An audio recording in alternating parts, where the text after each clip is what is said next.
They gave her cousin's name to the world and gave her cousin's fortune to her cousin.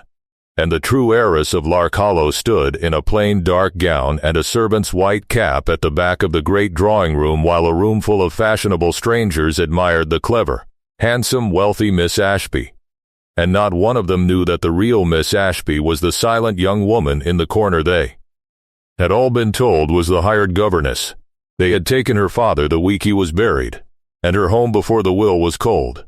and her whole great fortune, and when even that was not enough, they had taken the one thing no thief should have been able to take,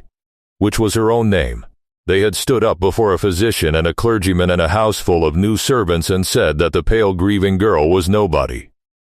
a penniless cousin kept on from charity, and that the bold, clever woman beside her was the heiress and the daughter. And the world had believed it,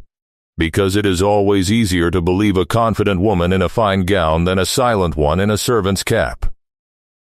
And Mary Ann Ashby let them, and kept her face still, and took the servant's place they gave her in the house that was hers, because she had learned that a wronged woman with no money and no witness and no name the world would credit has exactly two possessions left to her: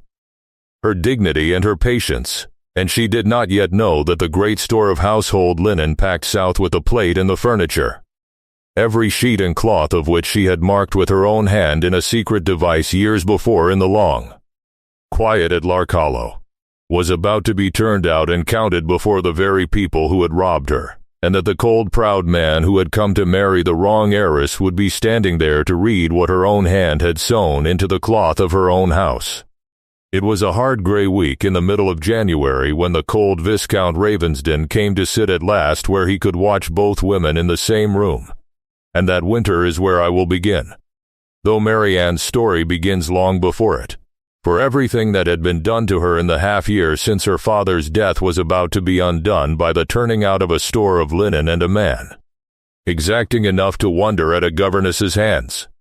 I have been waiting a long time to tell you Mary Ann's story. The whole of it, the stolen name and the stolen fortune, and the servant's cap, and the linen that kept her truth sewn white on white where no thief thought to look, and the cold, proud man who came to court a lie and stayed to find a wronged woman. So settle in, and stay close by her side through what is coming, because a young woman who has been called a penniless nobody for half a year, and made to teach and serve in the very house that is hers by right, is about to be made plain before the very people who could not be troubled to look at her twice, and what she does when at last her own needle speaks her name aloud to the whole assembled household is a thing worth staying for to the very end. But to understand how the true-born heiress of a great estate came to be standing silent at the back of her own drawing room in a governess's cap while a bold stranger wore her name,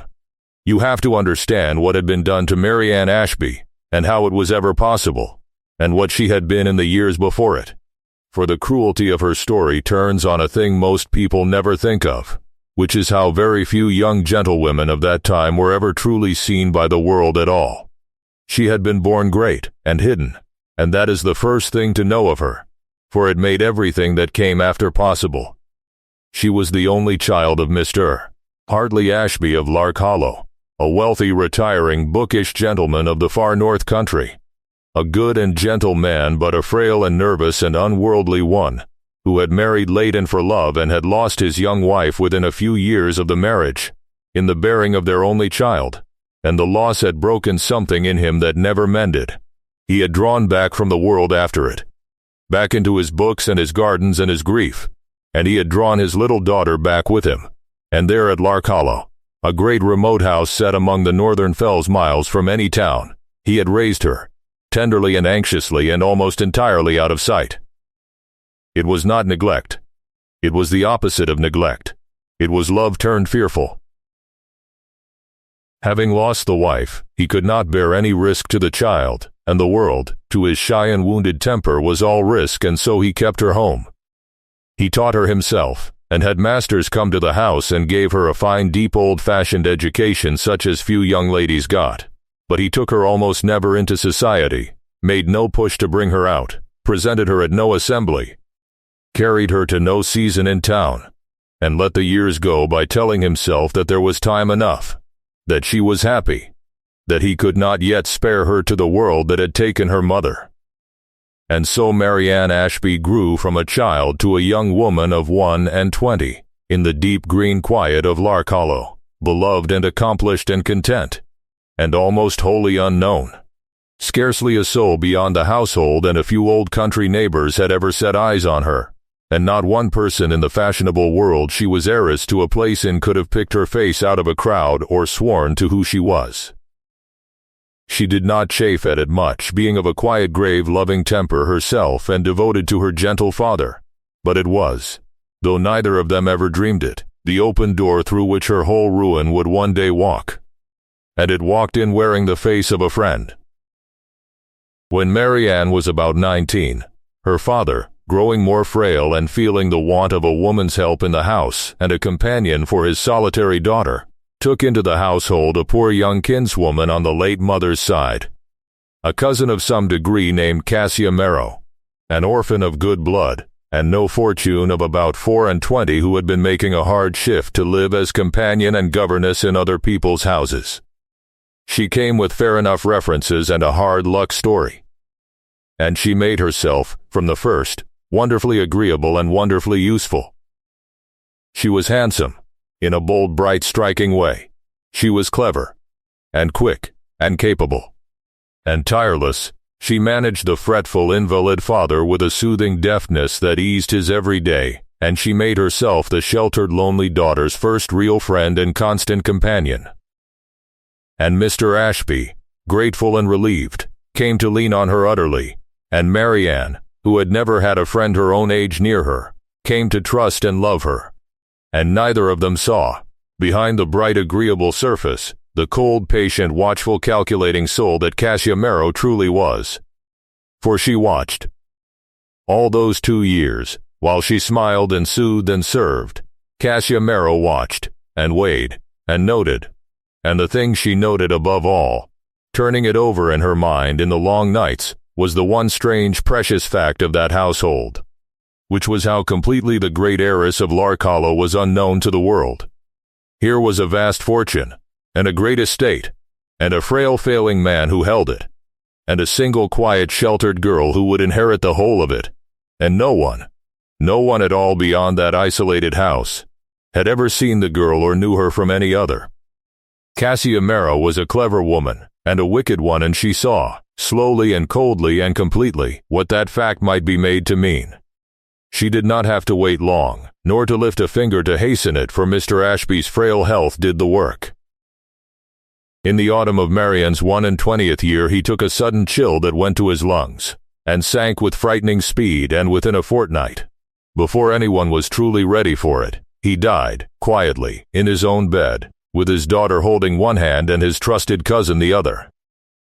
And in the very hour of his death, in the shock and the grief and the confusion of a remote house suddenly leaderless, Cassia Merrow's long patient plan came at last to its cold flowering, for she saw that the moment had come.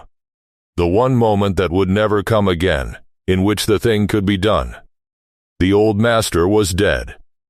The will was not yet read. The family lawyer was an old man in London, days of hard winter travel away, who had drawn the will years before and had never in his life set eyes on the daughter. The few old servants who had known Marianne from a child were mostly pensioned off or scattered. The household as it now stood was largely new people, hired within the last year or two, who knew the two young women only as the master's daughter and the master's cousin companion, and could not in truth have said with certainty which was which. For the sheltered daughter was quiet and plain dressed and kept much to herself, and the companion was bold and handsome and forward and had run the house this 12-month. There was, in that first dreadful day, no one at Lark Hollow with the standing or the certain knowledge to say who was who, except the two women themselves, and one of them was half dead with grief, and the other had been waiting 2 years for exactly this. So Cassia Merrow stole the name. It was as simple, and as monstrous, as that. In the first hours, while Marianne lay prostrate and speechless with the shock of her father's death, incapable of thought or action, Cassia took the running of everything into her own capable hands, as she had every appearance of a right to do, and as she did it, quietly and steadily, and to every new face that appeared, she began to tell the lie that would remake both their lives.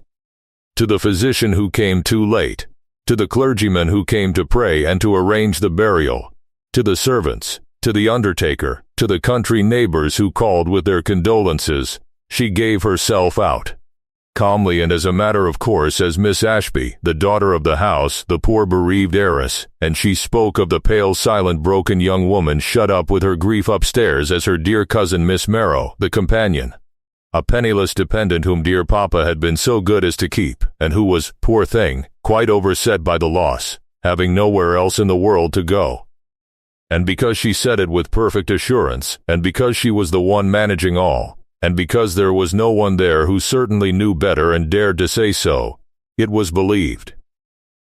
Every soul who came to Lark Hollow in those first raw days went away believing that the handsome, capable young woman who received them was Miss Ashby the heiress, and the ghost-pale silent one was the poor cousin, and by the time Mary Ann came back to herself enough to understand what was being done, the lie had a weak start of her and a house full of witnesses, and there was no one at all to whom she could turn who had not already been told, and did not already believe, the opposite of the truth. For that was the cold genius of the thing, and you must see it plainly, for it is the whole engine of her ruin. Cassia Marrow had not forged a paper, nor faked a birth, nor tampered with the will. She had done something far simpler and far harder to fight. She had simply told everyone that she was the other one. There was no false document to be caught out, no altered register. Nothing to be disproved. There was only her bare confident word against Mary Ann's, and Mary Ann's bare word against hers, and every stranger's belief already fixed by the first version they had heard, which was Cassia's. When Mary Ann, coming to herself, first understood the substitution and cried out against it, first said to the housekeeper and then to the clergyman, "No, you are mistaken. I am Miss Ashby. I am the daughter. She is the cousin." The words fell on faces that had already been taught the truth of it a week before by a woman they had no reason to doubt, and that now looked on the wild, grief-ravaged girl making so strange and so violent a claim with pity, and then with unease, and then with a dawning contemptuous certainty that here was a poor unfortunate creature whose grief, or whose envy, or whose weak wits had quite unhinged her. The more passionately Mary Ann insisted, the madder she seemed. The calmer and sadder and more forbearing Cassia was in the face of it. Poor Mary Ann, she would murmur, "My poor cousin, the loss has been too much for her. We must be very gentle with her." The more the whole household sympathy fixed on the gracious suffering heiress so cruelly plagued by her deranged dependent. It was perfect. It was airtight. A lie that is only a lie, with no forged thing behind it to be broken, cannot be broken except by proof of who a person truly is, and Mary Ann, hidden all her life, had no such proof that the world would hear. She could not summon 100 acquaintances to swear to her face, for she had no 100 acquaintances. She had been seen by no one. The old lawyer in London had never met her. The old servants who had known her were gone. She was 21 years old, and the true-born heiress of a great fortune, and she could not prove to a single stranger that she was herself. And then the will was read, and it changed nothing, and this is the bitterest turn of all, for the will was Mary Ann's, and it did her no good whatever. When at last the old London lawyer, a Mr. Corvin Blythe, came north through the winter roads and read out Mr. Ashby's will to the assembled household, it left, in plain and proper terms, the whole of the great fortune and the estate of Lark Hollow to my daughter Mary Ann Ashby, and named as her guardian and trustee until she should come of full age or marry, my kinswoman Cassia Marrow. The will named them both, correctly by their true names. But the will could not see. It could not say which living woman in that room was which. It said the fortune went to Mary Ann Ashby, the daughter, and everyone in the room now knew, past all doubt, that Mary Ann Ashby the daughter was the handsome, confident woman at the head of the table,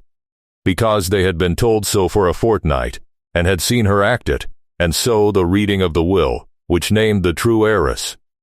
served only to pour the whole fortune into the false one's lap with the full solemn authority of the law, and to confirm in the same breath that the wild girl who kept claiming to be Marianne was a liar or a madwoman, since Marianne was manifestly the lady at the table's head. Old Mr. Blythe read the names of 2 women he had never seen, and handed the estate to the wrong one, and rode back to London well satisfied that he had done his duty, and the trap closed with the click of a lock. Cassia Marrow was now, in law and in the eyes of the world and by the dead man's own will, Miss Ashby the heiress of Lark Hollow, and the true Marianne was, by the same stroke, confirmed forever as the poor mad cousin Miss Marrow. Her own father's will, meant to protect her, had been made the very instrument of her disinheritance.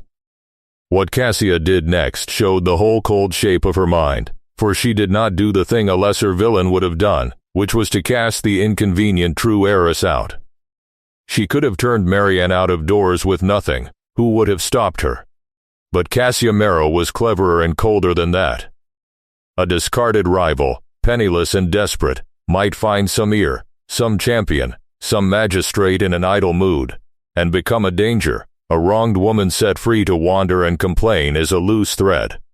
Cassia meant to leave no loose threads. And so she did not cast Marianne out, she kept her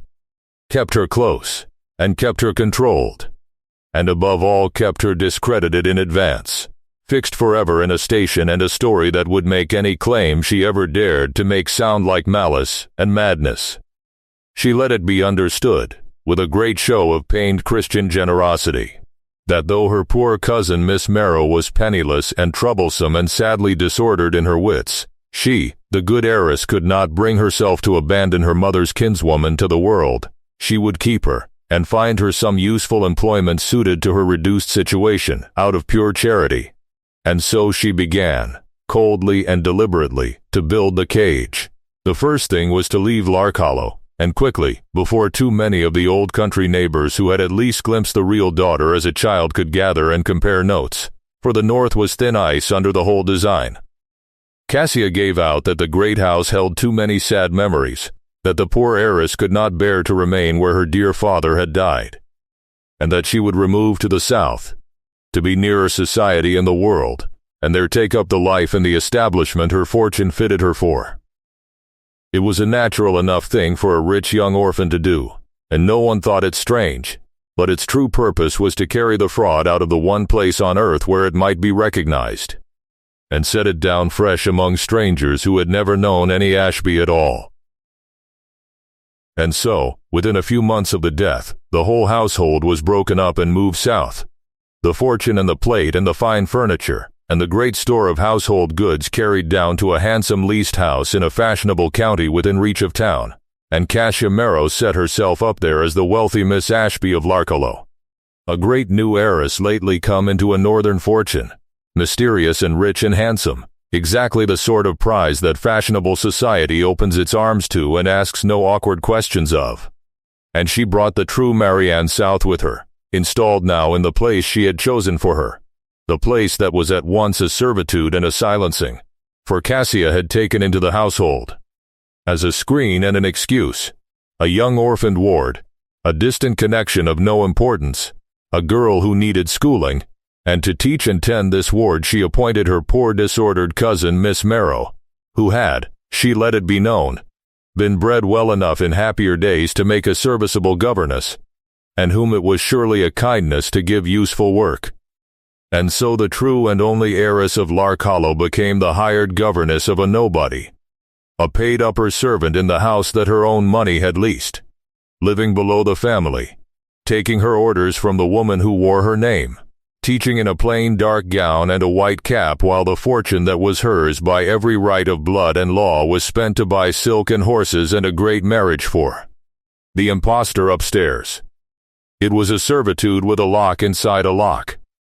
As a governess, Marianne was placed exactly where no one would ever credit her word, for who in the world listens to a governess? A governess is neither servant nor lady, seen and unseen, present and invisible, a paid dependent whose whole existence hangs on the goodwill of her employer. And a governess who went about saying that she was in truth the mistress of the house, and her mistress an impostor who had stolen her name would be understood by every soul who heard it as exactly the pitiful, mad, spiteful raving that Cassia had spent months preparing them to expect. Cassia had not merely hidden the truth, she had built, all around the truth, a story so complete and so plausible that the truth itself, if ever spoken, would sound like a lie. And she made sure by 100 small daily cruelties that Marianne understood the walls of her cage, reminded her, in private, coldly and smilingly, that she had no money, no friends, no proof, and nowhere to go. That one word out of turn would see her turned off without a character, cast penniless into a world where a dismissed governess with a wild tale was one short step from the workhouse or the streets. That her only safety, her only bread, her only roof, lay in silence and obedience and playing the part she had been given. And Marianne, who was not a fool, understood the walls perfectly. She understood that she was, for the present, wholly beaten. That there was no door in the cage that force or protest could open. That if she cried out she would only be destroyed the faster, and that her one hope, if she had any hope at all, lay in patience, in endurance, in keeping her dignity and her wits, and her counsel, and in waiting, however long it took, for the one thing Cassia's perfect design had failed to reckon with, if any such thing existed. She did not yet know whether any such thing existed, but she held to the possibility of it as a drowning woman holds to a spar, and she endured, and she kept her own counsel, and played the governess, and let them think her broken and mad and beaten, and she watched, and waited, and taught her little lessons and said nothing, for the better part of that long half-year. And she had, though she scarcely dared yet to think of it as a hope, the one thing. For as Marianne sat in the schoolroom through those gray silent months, teaching a child her letters with half her mind and grieving with the other half, her eye would sometimes fall on the household linen that came and went about the great establishment. The fine white sheets and cloths and cases and covers that were washed and aired and folded and laid up in the presses, and a strange still flame would waken her, and she would think, "They do not know. They do not know what is sewn in the cloth of this house." For the great store of linen that Cassia had carried south with the rest of the plunder, that lay now in the presses of this least southern house and dressed its beds and its tables, was the linen of Lark Hollow, the same vast store that Marianne had grown up among, and every piece of it, every single piece, sheet and pillowcase, and bolster slip, and tablecloth, and napkin, and towel and cover, in their hundreds upon hundreds, bore, worked into it years ago by Marianne's own hand, her own secret private mark. This is the thing you must hold, for it is the spine of all that comes after. In the long quiet years at Lark Hollow, the motherless girl had been taught the fine needle by an old northern nurse who had been a rare hand at it, and Marianne had taken to it with a deep and patient love and grown wonderfully skilled. And as a girl of 13 and 14 and on through her teens, she had made herself, half in earnest housekeeping and half in a private girlish game, the marker of all the house linen. It was in part a proper and expected thing. The daughter of the house marking the household linen was no strange matter. But Marianne had done it in a way that was wholly her own. She had devised, out of her own head, a private mark. Not the common plain worked initials in colored thread that any housemaid could copy, but a tiny, intricate counted thread device of her own invention, worked white silk on white linen so fine and so pale that it could scarcely be seen unless you knew it was there, and held the cloth to the light and looked, a minute cipher that combined, in a way only she understood, her monogram, the letters M and A intertwined, with a small secret symbol she had made her own, and a date mark. A tiny worked record of the very year each piece was marked. Year upon year, piece upon piece, she had marked the whole great store, hundreds of items, each with its near invisible white-on-white cipher and its date, until the entire linen of Lark Hollow was, though no one but she had ever noticed, one vast unbroken record in thread of the true daughter's own hand, sewn secretly into the very substance of the house. And it was, though Marianne had never in her life imagined such a use for it, The one thing in all the world that Cassia Marrow could not steal, could not fake, and had not even known to destroy. For a hand cannot be counterfeited. The marking of linen by a skilled needle is as personal as handwriting, a marker's stitch, her tension, her tiny habits. The exact form of her device are her own and no one else's, and an expert eye can tell one hand from another as surely as a clerk knows one man's signature from a forgery. Marianne's secret cipher, worked over years, was hers past all imitation. Hundreds of pieces all bore the same unmistakable stitch, the same private counted device, the same intertwined M&A, the same running record of dates that marched year by year through her girlhood at Lark Hollow. And Cassia Marrow, who had stolen the fortune and the name and the very linen, could no more have made that mark than she could have flown, for Cassia, whatever her other arts, could scarcely thread a needle, had no more skill at fine work than a fashionable idle woman ever troubles to get, and had never in her life so much as glanced at the corners of the sheets she slept in. She had carried the whole Mark store south with her in her triumph, never dreaming that in every press and on every bed of her fine new house lay folded the sworn and dated testimony of the woman she had robbed, waiting only for an eye that knew to look and a hand that knew the key. Marianne knew it was there. She held to it in the dark, but she also knew, with a cold, clear grief, that it was of no use to her alone, for she could point at a sheet and say, "That is my mark. I made it," and it would sound like one more raving of the mad governess, and Cassia would have the linen quietly remarked or destroyed the very next day, and the one thing be lost.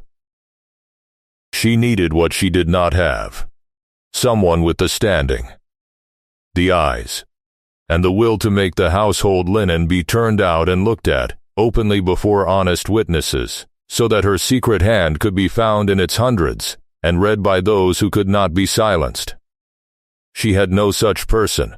She had a needle roll and a marked handkerchief in her pocket, and a truth sewn into a whole house that no one would look at. That was all she had. On the winter day the Viscount Ravensden first came to the house. Before that day comes, though, while Marianne keeps her silent watch in the schoolroom and the whole cruel design of her ruin is laid out plain before you, let me ask one thing of you, because the next part of her story is the part where everything begins at last to turn. And I would not want you to miss the turning.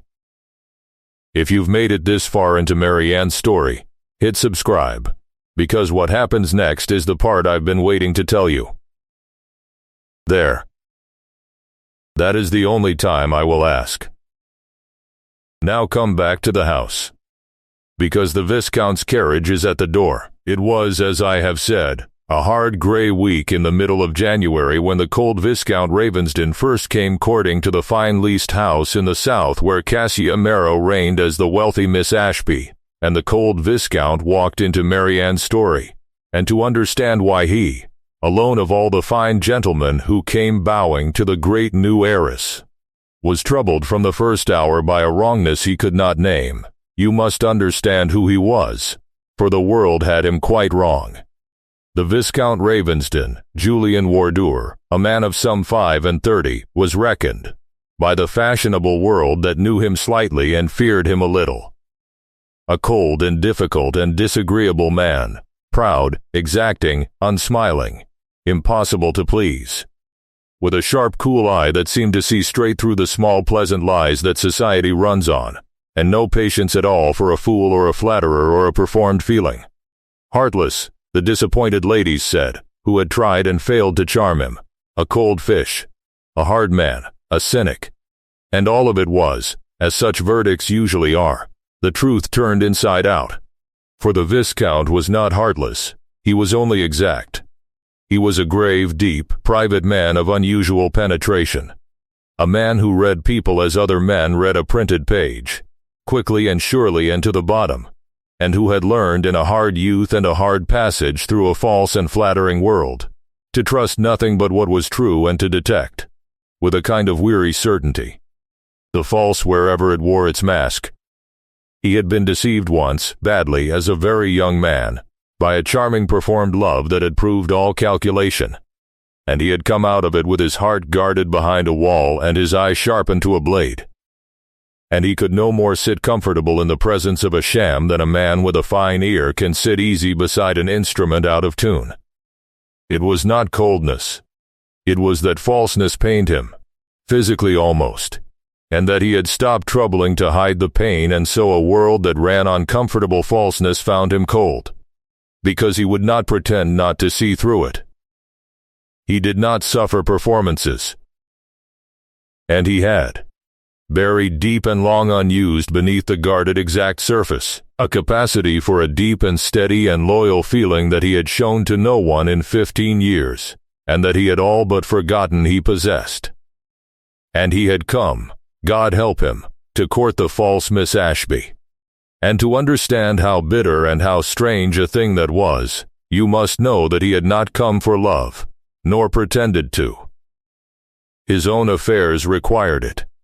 The Viscount, though of ancient title, was not a rich man. His estates were burdened, as many old estates were, and his family and his own sense of duty pressed on him the plain necessity of a wealthy marriage to set them right. He disliked the necessity with his whole exact soul, for he despised marrying for money and despised the whole marriage market of the season, but he was a dutiful man. And he had resolved, coldly and without illusion, that if he must marry money he would at least marry it with his eyes open and choose as sensibly and honestly as the dishonest business allowed.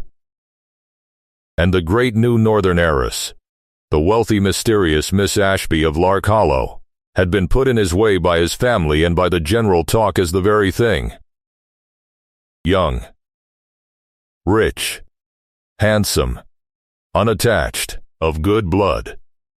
He had come to look her over, as coldly and unromantically as a man inspects a property he means to buy, and he expected nothing of it but a sensible cold bargain. He did not expect what he found. He did not expect that the moment he entered that house his whole unerring instinct for the false would begin, quietly and insistently, to sound like a struck bell, nor that within the hour he would find himself watching, not the handsome heiress he had come to court, but a silent governess in a white cap at the edge of the room, with a growing and unaccountable disquiet that would not let him alone. For the Viscount, being what he was, felt the wrongness of that house before he could have said what it was. He sat with the great heiress in her fine drawing-room, and she was handsome and gracious and clever and said all the right things, and every instinct in him prickled and would not be still. There was something off in her, some false note under the fine performance, that his ear caught though his reason could not yet name it. Her grief for her lately dead father, when it was mentioned, rang hollow. She produced the proper sad looks, and the proper touching words, but there was no true weight of feeling behind them, only the smooth surface of a thing well acted. And the Viscount, who knew true grief and false to the bone, marked it and was troubled. And there was worse, or stranger. He was a man who noticed things, and as he talked with her, drawing her out with cool civil questions, he found that this heiress of Lark Hollow was oddly, unaccountably thin in her knowledge of Lark Hollow, and of her own childhood there.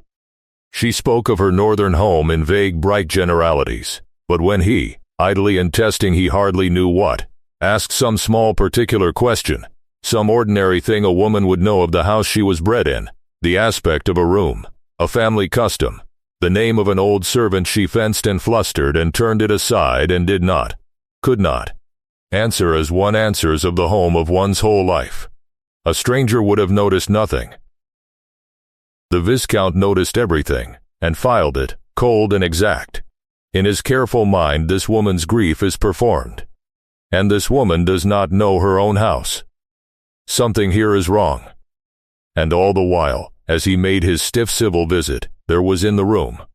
coming and going quietly on some errand about the young ward, a governess, and the Viscount's cool gray eye, which missed nothing, was drawn to her, and having once been drawn, could not let her go. For everything about the silent governess was as wrong, in the opposite direction, as everything about the heiress. Here was a young woman in the plain dark gown and white cap of an upper servant, keeping a servant's modest silence and a servant's downcast eyes, and yet she had, unmistakably to a reader of people like the Viscount, the whole unforced stamp of gentle birth and fine breeding written all over her. Her hands, when he saw them, were the soft unroughened hands of a lady, not a worker. Her carriage was straight and quiet and proud, with an unconscious high-bred grace no servant ever learned. Her few low words, when she was spoken to, were the words of an educated and cultivated mind, and her face, pale and still and grave, held a depth of quiet suffering and a banked, unbroken dignity that struck the guarded Viscount, who thought he had done with being struck by anything, a soft astonishing blow somewhere he had walled off long ago. He watched her cross the room, and understood at once with his unerring eye that this governess had been bred a gentlewoman, and the wrongness of it, set beside the wrongness of the heiress, began to shape itself in his exact mind into a suspicion so strange he hardly dared frame it. Here was a false ringing heiress who did not know her own home, and a governess bred a lady and buried in a servant's cap in the same house, and the Viscount Ravensden, who trusted nothing but what was true and could not rest in the presence of a lie, rode away from that first visit with the marriage he had come to make entirely forgotten, and his whole penetrating mind fixed upon a single cold resolve, to find out what was wrong in that house. Now I must tell you who Marian had become in those months, for the Viscount's coming found her at the lowest ebb of a long endurance, and yet not broken. She had not crumbled. That was not in her. But she had been ground very low, and worn very thin. She had loved her gentle anxious father with her whole heart, and grieved him truly and deeply, and into that raw grief Cassia's monstrous theft had fallen like acid. She had known from the first instant what was being done, had watched, helpless and half-mad with shock, as her own life was lifted off her and put on another woman like a garment, and she had tried, in those first weeks, with all the passion of outrage, to be heard, and had learned, in the cruelest possible school, that she could not be. Every attempt had only tightened the trap. Every cry of "I am Marianne Ashby" had only confirmed her, in the ears of people already taught otherwise, as the poor mad cousin, and she had watched the pity in their faces curdle to wary contempt, and had understood at last that passion was her enemy, that the more she fought the more she proved their story, and that her only remaining strength lay, terribly, in stillness. And so she had gone still. She had stopped crying out. She had accepted, outwardly, the servant's place and the false name Marrow they hung on her, not because she believed it for one instant, but because she had grasped, with a hard, clear intelligence, that survival and any distant hope of justice both lay through patience and not through protest. She had made herself quiet and useful and unremarkable. She had taught her little lessons and kept her counsel and endured Cassia's smiling private cruelties without a word. She had let them all think her cowed and broken and perhaps, as Cassia's story had it, a little mad and sad and harmless. And underneath, behind the still grave servant's face, she had kept alive, banked low but never out, her true self and her true grief and her cold certainty of the wrong done her, and her patience, and her one small secret hope sewn into the linen of the house. She was, when the Viscount first saw her, a woman holding herself together by will alone, at the very edge of her long strength, and hiding it perfectly. She had marked him, of course, that first day. The cold, grave gentleman come to court her cousin, with his sharp, cool eye that seemed, alone of all the visitors, to rest on her a moment too long, as if he saw something. She had felt his glance and not known what to make of it, and had lowered her eyes and gone on with her work and told herself it was nothing, a great man's idle notice of a servant. She did not yet know that he was the one man in all that false world who had looked at her and seen not a governess but a gentlewoman, and not a madwoman, but a wrong. What the Viscount did, after that first visit, he did quietly and exactly and told to no one, for he was a man who built his certainties in silence before ever he spoke them. He continued, to all appearance, his courtship of the heiress. He came again, and again, stiff and civil and cold, and let Cassia and the world believe that the great match was slowly forming, that the difficult Viscount was being drawn in by the northern fortune. But his true business at that house was quite other. Behind the mask of the reluctant suitor, the Viscount had set his whole penetrating mind and his considerable if quiet resources to the patient unraveling of the thing that was wrong there, and he went about it as such a man goes about anything, coldly, thoroughly, and from the foundations. He watched on every visit with his unerring eye, and every visit deepened his certainty, the more he saw of the heiress. The more the false note jarred, the more he saw of the governess, the more plainly he read the buried gentlewoman. He began carefully to make inquiries. He had a discreet and clever confidential man, a former soldier named Sergeant Hale, close-mouthed and devoted and shrewd, whom he set to learn, very quietly, all that could be learned of the late Mr. Ashby of Larkhollow and his household and his death, and from what Hale patiently gathered in the country and from the talk of servants, the Viscount pieced together, slowly, the strange bones of the story, that old Mr. Ashby had been a recluse who kept his only daughter hidden all her life so that scarcely anyone had ever seen her, that the daughter and a poor cousin companion of much the same age had both been at Larkhollow when the old man died suddenly, that the household had been almost all newly hired and knew little, and that soon after the death the heiress had broken up the northern establishment and come south. And the Viscount, laying these bones beside what his own eyes told him in that drawing-room, saw the whole grim shape of it rise up before his cold mind with the force of certainty, that in a house where the true heiress had never been seen and could not be known by her face, and where the old man had died before any outside eye was set on the household, one of those two young women had simply stepped into the other's name, that the false ringing lady who did not know her own home was the cousin wearing the heiress's name, and the gentlewoman buried in the governess's cap was the true heiress robbed of hers. He was as sure of it in his own soul as he had ever been sure of anything. He had solved it, and he was, for all that, no nearer to being able to prove one word of it than Marianne herself, for certainty is not proof, and the Viscount knew it, and his whole exact nature revolted at the thought of acting on a conviction he could not demonstrate. He had a truth and no evidence. He needed, as she needed, some hard proof that could stand against a fixed belief and a dead man's will, and he did not yet see where on earth it was to be found. He found it, in the end, from the one quarter he had almost despaired of, and he found it because he did the thing no one else in that house had ever troubled to do, which was to speak to the governess as to a human soul, and listen to what she said. For the Viscount, needing to know and unable to learn the truth from any other source,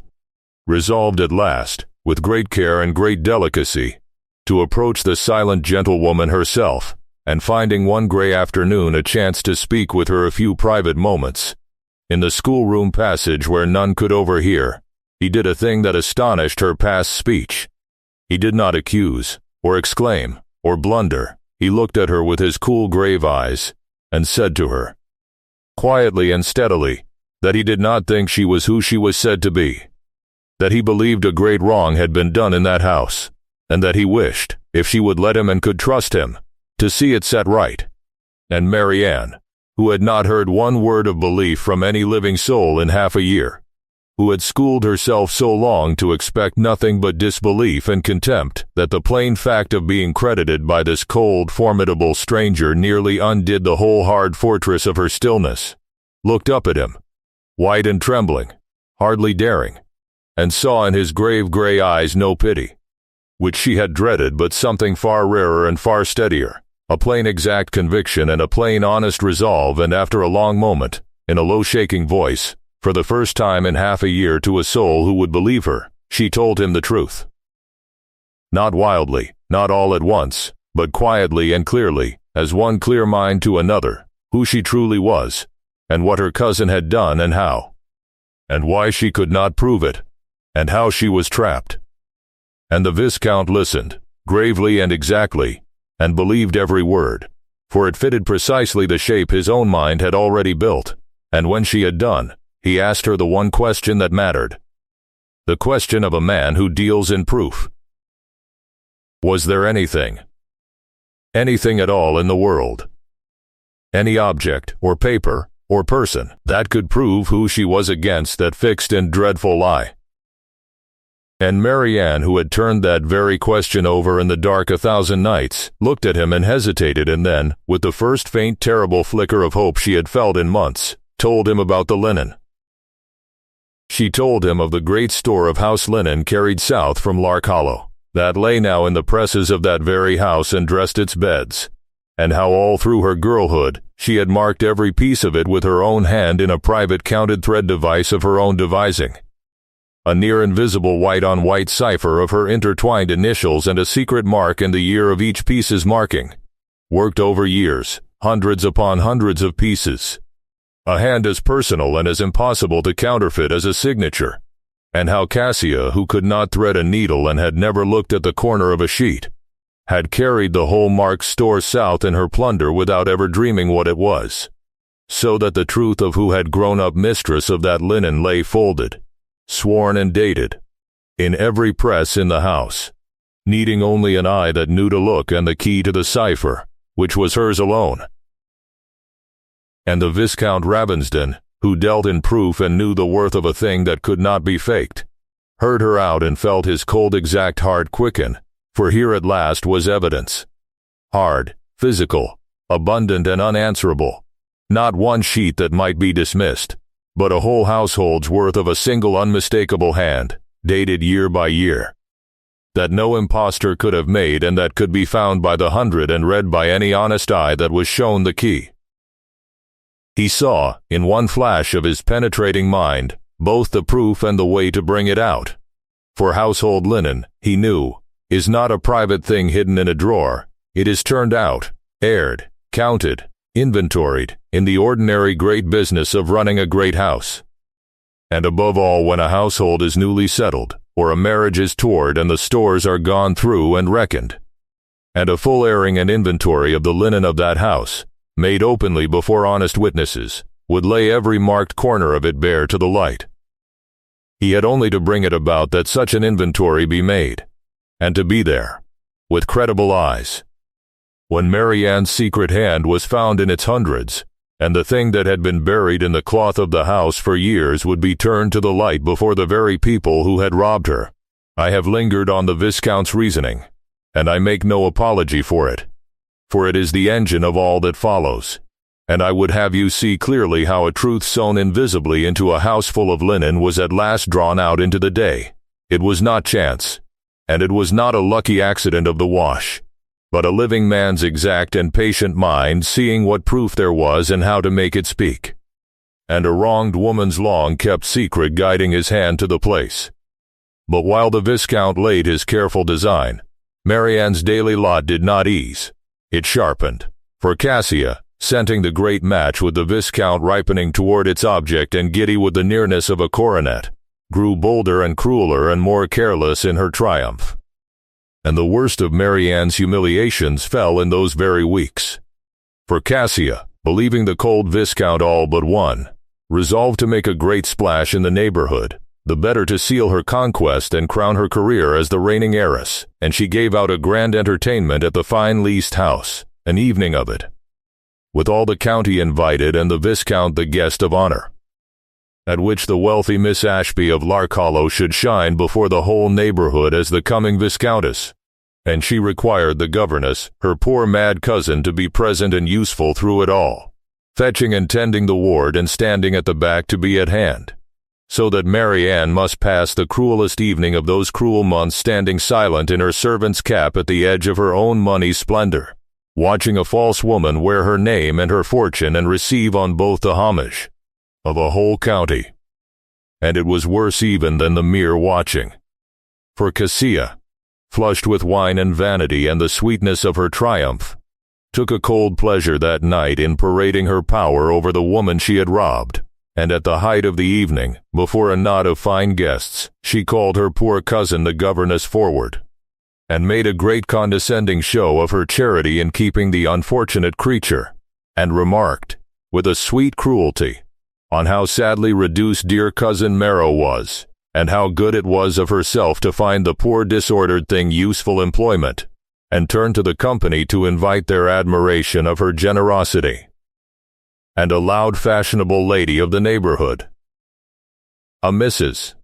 Prudence Gorse, who fancied herself all heart, gazed on Mary Ann's plain gown and pale still face with a pity more wounding than any scorn, and pronounced it truly Christian of dear Miss Ashby to shelter so afflicted a relation, and hoped the poor young woman was sensible of her cousin's goodness. And Mary Ann, the true and only Miss Ashby of Larkhollow, the mistress of that house and that fortune and that name, stood not 3 feet away in her servant's cap and heard herself pitied as a charity object and praised for gratitude to the thief who had robbed her, and gathered her grief and her fury into the one fortress she had left, which was her perfect outward stillness, and curtsied, and said in a low even voice that she was very sensible of it, and lowered her eyes, and did not let one tear fall, and only her hands, folded before her, went white at the knuckle, and then were still. And there was, in that same season, a further cruelty in train, for Cassia meant to grind the last of Mary Ann's standing to powder. She had begun, in her security, to speak of dismissing the governess altogether once the Viscount was safely wed and the ward could be sent to school, and of casting her off then with a small grudging pension and a warning, and she made sure Mary Ann knew it, dangling the threat of the open road before her as the price of the least disobedience, so that Mary Ann must swallow every insult with a smile lest she be turned off destitute that very hour into a world where she had no name that anyone would own. And there came, too, a moment that cut Mary Ann near as deep as any, and cut the deeper for being meant in kindness by an honest man who never guessed the wound he gave. Among the guests who frequented the house was an elderly gentleman of the neighborhood, a Sir Ambrose Dean, a courteous shrewd old widower who had long years before in his youth in the north been slightly acquainted with the late Mr. Ashby's family, and who came one evening full of pleasant reminiscence, and being introduced to the heiress as Miss Ashby, he studied her a moment with a faint puzzled frown, and said, courteously but plainly, that it was strange, but he would not have known her for an Ashby at all,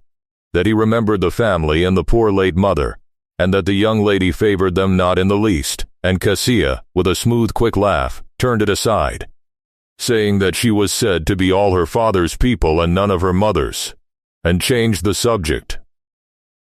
And Mary Ann, standing by the door with the ward, heard the one honest doubt that had been spoken aloud in that house in half a year, heard an old man who had known her blood feel through the very look of the impostor that she was no Ashby, and all but stumble on the truth, and could say nothing, could not cross the room and cry, look at me, for I am the Ashby. I have my mother's own face, and had to stand mute and unregarded while the old gentleman was talked round and the moment passed. It was a bitter thing to have the truth brush so near and find no hand to catch it, and it taught her again, as her whole ordeal had taught her, that the truth of her was there, plain to be seen and felt by any who had eyes, and worth nothing at all to her without proof that the world would be made to look at.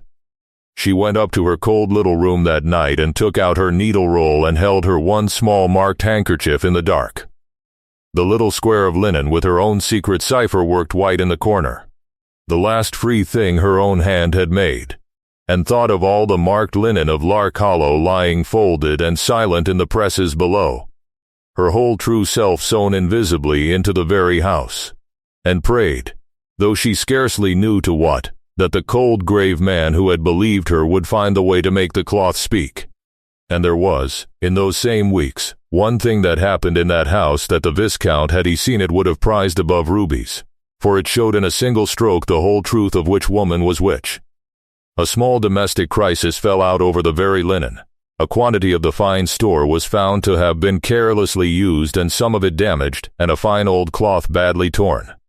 And there was need of skilled mending and remarking, and Cassia, playing the mistress before a morning caller, undertook grandly to see to it herself, as the lady of the house should, and sat down with needle and thread to set a stitch in a torn hem before her visitor. And she could not do it. She, the great heiress, the mistress of that vast store of exquisitely worked linen, sat with the needle in her clumsy fingers and made 3 or 4 wretched puckered stitches like a child of 6, and pricked herself, and colored, and gave it up with a light laugh and a careless word about never having had the patience for such drudgery, and rang for a maid to take it away. And Marianne, who happened to be in the room about the ward, watched the woman who wore her name fumble helplessly at the one art that was Marianne's own, at the very craft that had sewn the truth into every sheet in the house, and felt a strange fierce still exultation rise in her, for it told her, past all argument, the thing that was her one hope, that the mark could not be faked, that the woman who had stolen everything could not counterfeit the one thing that mattered, that whatever the world believed, the hand that had made the linen of Lark Hollow was Marianne's and could be no one else's on this earth, and would name her, if once it could be brought to the light past all Cassia's lies. She took the torn cloth privately from the maid an hour later, and mended it, and remarked the frayed corner with her own true cipher, quietly, in the schoolroom, and laid it back in the press with the rest, and thought, there it is again. My hand, my name, sewn where you will never see it, and could never make it. That was the lowest and the strangest stretch of her long ordeal. She did not know, those gray mornings, that it was very nearly the last of it, and that the Viscount, even then, was setting in train the very thing she had prayed for, the turning out of the linen. For the Viscount came again to the house, in the last week of that cold February, and this time he came, in appearance, to advance his suit, and set in motion in reality, the machinery of Marianne's vindication. And he did it with the cold exact subtlety that was his nature. He let it be understood, to Cassia's delight, that the difficult Viscount was at last in earnest, that his intentions toward the heiress were serious and warm, and in that character as a suitor whose family was cautious and whose settlements would be great, he raised, with perfect naturalness, the matter of the household and its stores.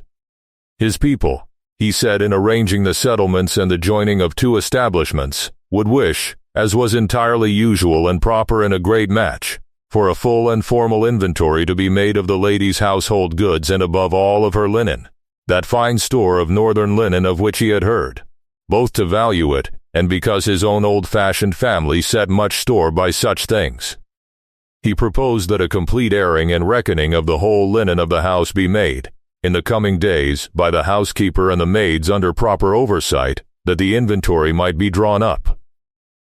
It was the most ordinary request in the world. The marriage stores of a great heiress were always so reckoned, and Cassia, who understood nothing of linen and cared only that the great match was ripening, agreed to it at once and gladly, pleased at this proof of the Viscount's serious intent, and never dreaming, for she had never in her life given a thought to the marks in the cloth, that she was consenting to the one thing that would destroy her. And the Viscount further proposed, as a courtesy and a formality, that the reckoning be done thoroughly and witnessed, that there be present, to see all fairly valued, not only the household people but a respectable neutral party or two, an appraiser of such goods, and perhaps a magistrate of the county whose presence would lend the inventory weight, all quite usual, he said blandly, for so great a store. Cassia, flattered and heedless, agreed to it all. And so the cold Viscount Ravensden, who had come to that house to court a lie, set the day, with 3 or 4 sentences of smooth exact arrangement, on which the whole marked linen of Lark Hollow should be turned out and aired and counted, before an appraiser and a magistrate and the assembled household, and the truth that had lain folded in it for years be brought at last into the open day. He had told Marianne, privately, what he intended, and bid her only be present, and be ready, and trust him, and hold a little longer to her patience, and she had looked at him with her heart in her white face, and promised. The day came, a bright, hard, clear morning at the end of February, cold and full of a thin, brilliant winter sun, and the great turning out of the linen was set afoot. The housekeeper and the maids brought out the whole vast store from every press and closet and chest in the house, sheet and case and cloth and cover and napkin and towel, and bore it all to the long light linen room in the great hall beyond, and there began to air it and sort it and lay it out in its hundreds for the counting and the appraising, pile upon pile, drift upon snowy drift of fine white linen, the whole domestic wealth of Lark Hollow spread out at last in the open light. The Viscount Ravensden was there. grave and exact and very quiet. Master of the day though he seemed only a courteous suitor overseeing his settlements, and he had brought, as he had proposed, 2 sober witnessing gentlemen, a respectable appraiser of household goods, a keen, dry, knowledgeable man named Mr. Josiah Fret, who knew fine linen and fine needlework as a jeweler knows stones, and a magistrate of the county, a solid, upright Sir Gilbert Amory, present to see all fairly done. Cassia was there, splendid and expansive and gracious, playing the heiress, arranging her marriage stores under her great suitor's eye, and thinking herself never so near her triumph. And at the back, in her plain dark gown and white cap, pale and still and outwardly a mere attending servant, stood Mary Ann, present as the Viscount had bid her, her hands folded and quiet before her, her heart beating, so that she thought all the room must hear it, watching the snowy piles of her own true hands' work grow and grow across the tables in the winter light. And then, before them all, the linen began to speak. It fell out with a beautiful naturalness, for the Viscount had planned it so. The appraiser, Miss Fret, going about his work of valuing the great store, took up piece after piece to judge its quality and its age, and being a true expert in such things, whose especial delight and study was fine marking and needlework, he began very soon to notice, and then to marvel at, the marks. He turned a fine old sheet to the light and peered close at its corner and made a small sound of surprise, and took up another, and bent over them with a growing keen astonishment, and presently he could not keep it to himself, and spoke out to the Viscount and the magistrate in the room, in the eager voice of a connoisseur who has found a wonder, that this was the most remarkable marking he had seen in 30 years of the trade, that the whole of this great store, every piece of it, was marked in a single hand, and such a hand. A private counted thread device of extraordinary fineness and skill, worked white on white so cunningly it was near invisible, an intricate secret cipher the like of which he had never met, and that it was all plainly the work of one same rare and patient needle over a course of years. For see, he said, holding piece after piece to the light, it is dated, each one, a tiny worked year in the corner, and they run on year by year. This one, and this, a whole girlhood of work by one same hand. And the room gathered curious to look, and could not read the marks. So fine and so secret they were, and Mr. Fret, turning to the heiress with a bow, and the innocent enthusiasm of his kind, said that the lady was surely to be envied the possession of so extraordinary a family treasure, and begged to know, for he had never seen its equal and it teased him past bearing, what the cipher signified and who the wonderful needle had been. Would Miss Ashby, whose linen it was, do him the honor to read him the key to her own so marvelous mark? And there fell, in the bright cold linen room, a small and terrible silence. For Cassia Marrow could not read the mark. She stood among the snowy drifts of the linen that was her whole stolen wealth, with the appraiser and the magistrate, and the Viscount and the household all turned to her, waiting, courteous, expectant, for the mistress of the house to read the key to her own linen's mark. And she could not. She had never seen it. She did not know it was there. She had no more notion what the tiny secret cipher meant than the man in the moon, nor whose hand had made it, and she could not, though her life hung on it, produce out of the air the private meaning of a device she had never made and never studied. She stared at the sheet held out to her, and the color went out of her face and then flooded back into it, and she fumbled, and said something, some floundering nothing about its being an old family mark she had never troubled over, the work of some servant long ago, that she really could not say, and it rang, in that expectant silence, false and thin and wrong. And the keen appraiser's face began to change, and the magistrate's brows drew down, and the Viscount Ravensden said nothing at all, but stood very still and watched her drown. For it was a strange thing, was it not? Said Mr. Fret slowly, his connoisseur's enthusiasm cooling into a dawning puzzlement, that a lady should not know her own so remarkable mark, that ran through her whole store and was so plainly the loving work of years of one same hand. A very strange thing indeed, that a mistress should be a stranger to the linen of her own life. and into that widening silence at last. After half a year of stillness, Mary Ann Ashby spoke. She did not shout it nor fling it. She stepped forward from the back of the room, quietly, in her plain dark gown, her heart in her throat and her voice low and clear and steady. And she said the thing she had not been able to make one soul believe in half a year. That she could read the mark, because she had made it, that it was her own hand worked over her own girlhood at Lark Hollow, that the cipher was her own device,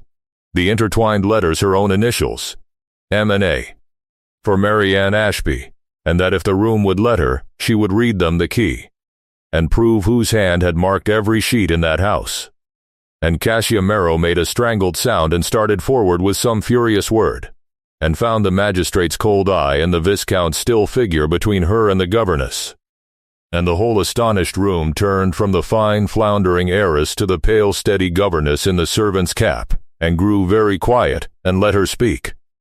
And Marian took up a sheet in her own steady hands, and showed them the tiny secret mark, and read it out to them, letter by hidden letter and mark by mark and date by date, and then took up another piece, at random, that she could not have prepared, and read that one, and another, and named, before she turned each corner to the light, exactly what mark and what date they would find there, and turned it, and there it was, exactly as she had said. Piece after piece, at the magistrate's own choosing now, that no trickery could have arranged, and every single time, the mark was her own, and the date was true. And she knew it before she showed it, because it was hers. And the appraiser Mr. Fret, watching, made his connoisseur's judgment plain and firm to the magistrate, that this and no other was beyond question the hand that had made these marks, that the whole store was one woman's work, and that the young woman before them read the cipher as only its maker could, foretelling each hidden mark before she uncovered it, which no soul on earth could do who had not set every stitch herself. The linen had named its maker, and it had named her, not once, but hundreds of times over, in dated and unanswerable and unforgeable proof, before a magistrate and an appraiser and the whole assembled household, and it had given, in the same breath, the flat lie to the woman who wore her name, who stood white and shaking among the snowy piles and could not read one mark of the linen she called her own. What followed swiftly, as such reckonings do once the dam is broken. The magistrate, Sir Gilbert Amory, a grave and careful man, saw at once the gravity of what the linen had shown, and turned his cold official attention full upon the matter, and under his steady questioning, with the proof of the markings spread out plain before them, and the Viscount adding, now, quietly and exactly, all that his own enquiries had gathered, the hidden heiress never seen, the old man's sudden death, the household newly hired, the substitution possible, and the marks conclusive. The whole edifice of Cassia Merrow's fraud began to crack and crumble in the space of an hour. Confronted with a proof she could not answer, watched by a magistrate whose face had gone hard, her great match and her whole stolen life collapsing about her, Cassia's nerve which had carried her so far at last broke, and being at bottom a coward as all such are, and seeing the game lost past saving, she turned, wild and white, to save what she could of herself, and in a torrent of rage and terror as good as confessed the whole, crying out that they could prove nothing, that it was her word still, even as the magistrate ordered her held, and her own household people, freed now from fear by the turning of the tide and the magistrate's authority, began of a sudden to remember things, small things, that had never sat right, and to speak them. And within that hour the false Miss Ashby was exposed before them all for exactly what she was, an impostor and a thief who had stolen a dead man's daughter's name. The magistrate took the whole matter into the hand of the law, and old Mr. Blythe the lawyer was sent for from London and came, and this time shown the proof of the linen and the whole unraveled tale, understood with horror the error into which he had been led, and set the full machinery of the law in motion to undo it. And Mary Ann stood through the swirl of it where she had stood at the first, at the back among the piles of her own linen, with the proof of her own hand spread white all about her and the magistrate's grave belief upon her at last. And the thing she felt was too deep and too quiet for the noise of the room. But all that swirl of consequence broke around Marianne and scarcely touched her, for she stood among the snowy drifts of the linen she had marked as a girl, with her own hands truth spread plain in the winter light, and read and believed at last, and understood, in a rush too full for tears or triumph. All of it, how the very seclusion that had let her be robbed, the long hidden years at Lark Hollow that had left her unknown and defenseless, had also given her, all unknowing, the one weapon that could save her.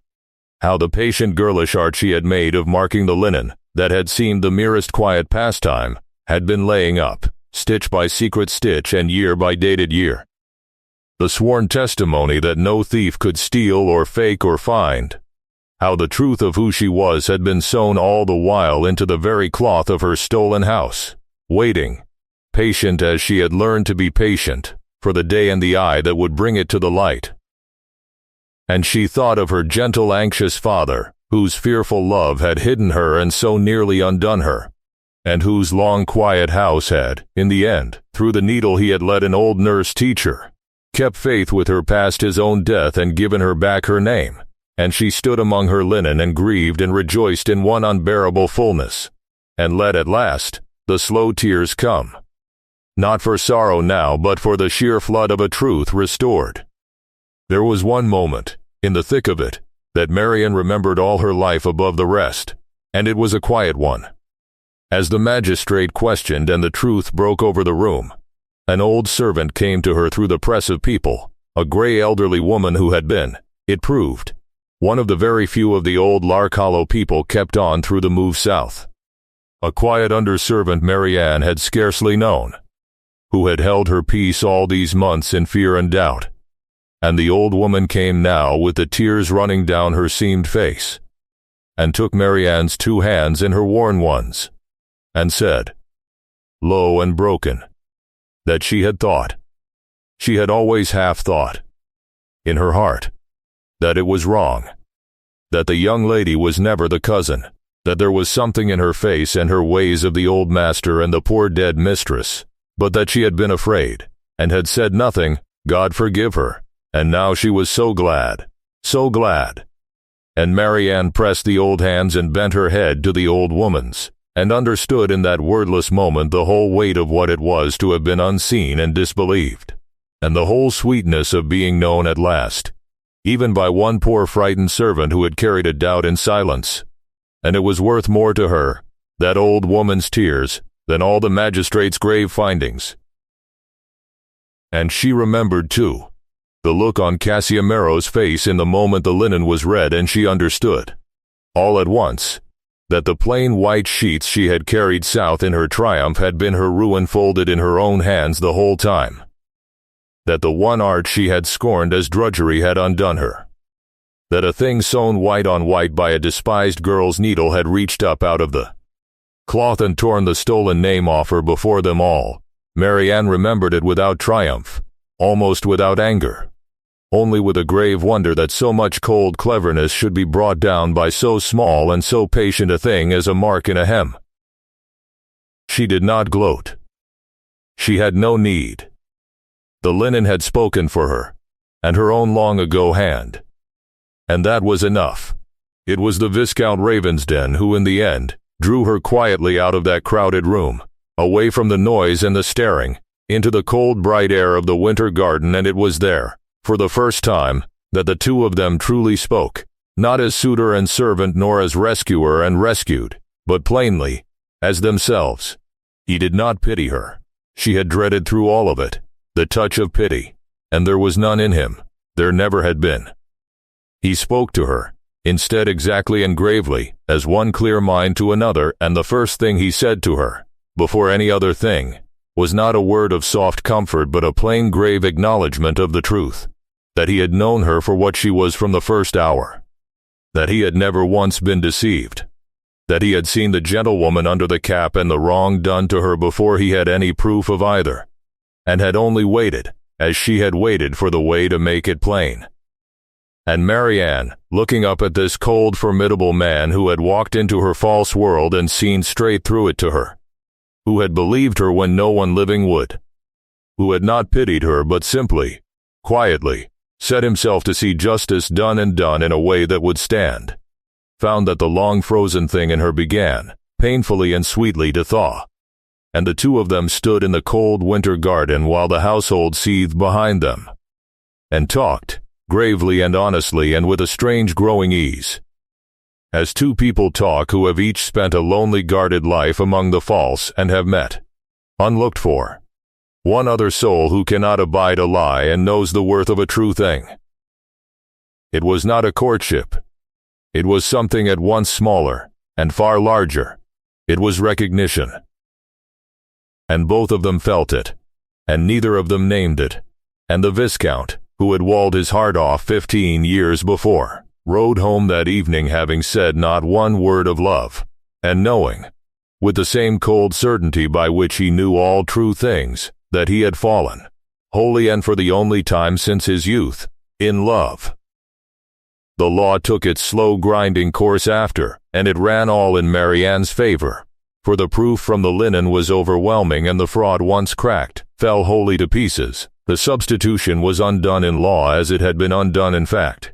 Marianne Ashby was established, before the courts and the world, as the true and only daughter and heiress of the late Mr. Hartley Ashby of Lark Hollow,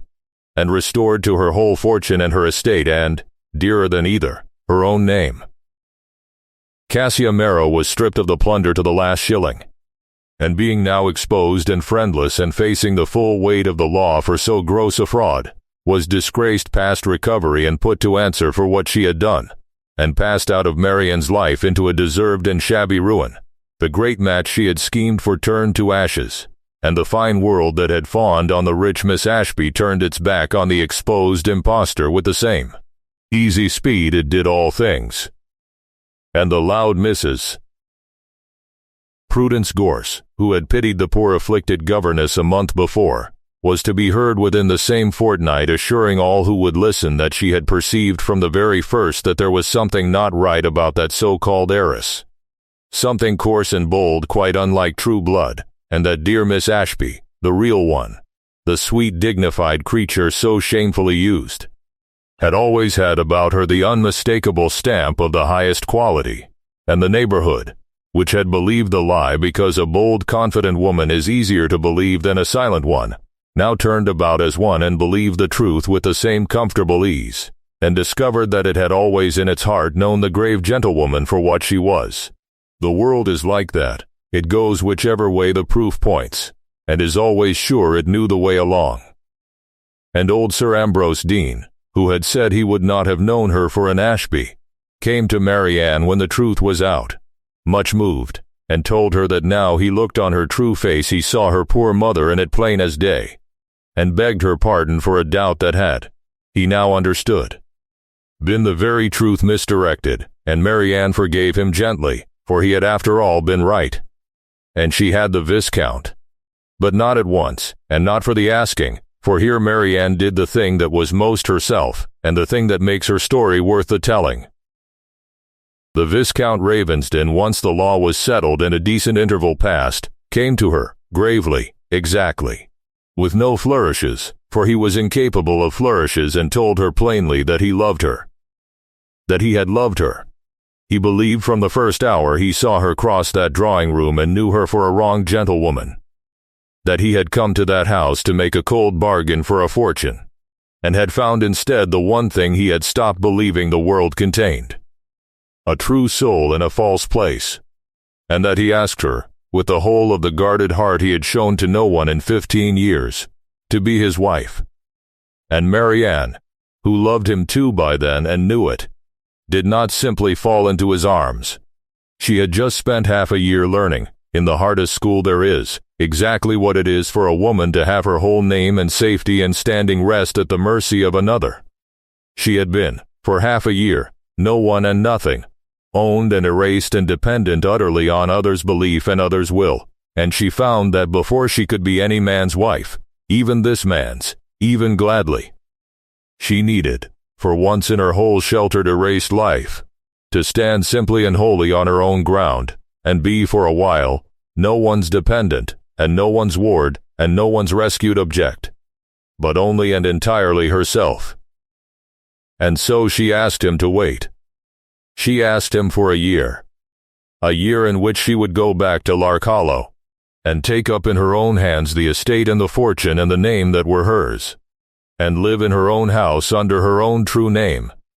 and be for the first time in her life an independent woman answerable to no one, mistress of her own linen and her own life, before she gave herself freely and from strength and not from need or gratitude, to anyone at all. And the cold exacting Viscount Ravensden, who understood her as no one else alive could have, did not argue, and did not sulk, and did not press. He bowed his head, and said that he would wait as long as she asked, a year or 10 years, for that she should come to him free and whole, and from her own strength was the only way he would have her, or wish to. And he waited. And she had her year. She went home to Lark Hollow, to the great quiet house among the northern fells where she had been hidden and beloved and robbed. And she took it up as her own at last, openly, in her own name, the true Miss Ashby come home, and she had the whole marked store of the linen brought back north where it belonged, and laid up again in the presses of the house whose cloth it was, and she kept, always after, the very sheets whose secret marks had saved her, and would show them sometimes, quietly to those she trusted, and read them the key her father's fearful love had, all unknowing, let her learn. And there was a deep sweetness in that year that paid back, stitch for stitch, the bitterness of the half-year before it. She lived in her own house under her own name, and ordered her own affairs, and was known, now, and honored, the mistress of Lark Hollow, the wronged heiress come into her own, and she took up her needle again, freely and for her own pleasure, and marked new linen with her own true hand and her own true mark in the open, for the joy of it, who had once sown her name in secret against the dark. And the Viscount came, through that year, often, but as a friend and an equal, and a suitor and never a claimant. And the two of them rode the northern fells and sat by the great fires of Lark Hollow through the long evenings. Two guarded solitary souls who had each found, late and unlooked for, the other. And the love between them grew quiet and deep, and certain, and entirely free. And when the year was out, and she came to him at last, she came as she had meant to, freely and from her own strength, an independent woman choosing, not a rescued one accepting, and they were married, quietly, in the spring, a year and a season after the day the linen was turned out, and she went to him not as a nameless beggar saved, but as an equal joined, bringing her own restored name and her own restored fortune, and her own free heart, the true Miss Ashby of Lark Hollow, who chose to become the Viscountess Ravensden because she wished it, and not because she had any longer the smallest need. She lived long and happy and honored, the once nameless woman of the schoolroom, restored to her own, and loved at last by a man who had seen her true when all the world was blind. And she kept, to the end of her long life, two small faithful customs that those who loved her understood and strangers did not. She kept always, laid up apart in a little cedar box, the small marked handkerchief she had carried in her pocket through all the months of her erasure,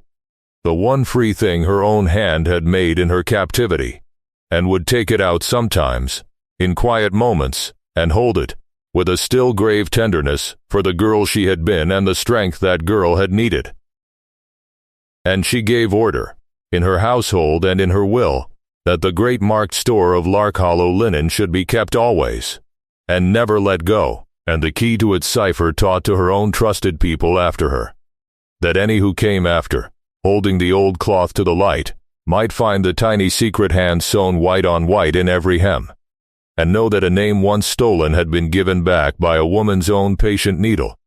and that a hand cannot be counterfeited, and the stitch knows the maker though the name is stolen, and the marks a woman sets in the cloth of her own house, worked white on white where no thief thinks to look, will be standing plain in the linen when every lie sworn over them has been washed away. And on the one day in all the year that was the anniversary of the day the linen was turned out and her own hand gave her back her name. The Viscountess would go alone to the linen room of Lark Hollow in the evening, and take out a sheet of the old store, and read by candlelight the secret mark her girl's fingers had set in it long ago, and be quiet there a while with the memory of her gentle father, and the truth of her own long-hidden hand and the name that was, at the last and forever, her own. That was the whole of Mary Ann's story. The stolen name and the stolen fortune and the servant's cap in her own house, and the linen that kept faith when the world would not, and the cold exact man who looked at a governess and saw a gentlewoman and a wrong, and the year she took to make herself her own before she would be anyone's. And if you have stayed by her side to the end of it, as I asked you at the first to do, then you have seen the thing I have been waiting all this while to tell you, which is that a hand cannot be counterfeited, and a truth patiently sown will outlast the lie that steals it. And a wronged woman who keeps her silence and her dignity and her patience long enough will live to read her own name back into the open day in her own hand. And so the candle burns low on another tale. Stay a while in the quiet, and tell me in the comments whether she chose rightly.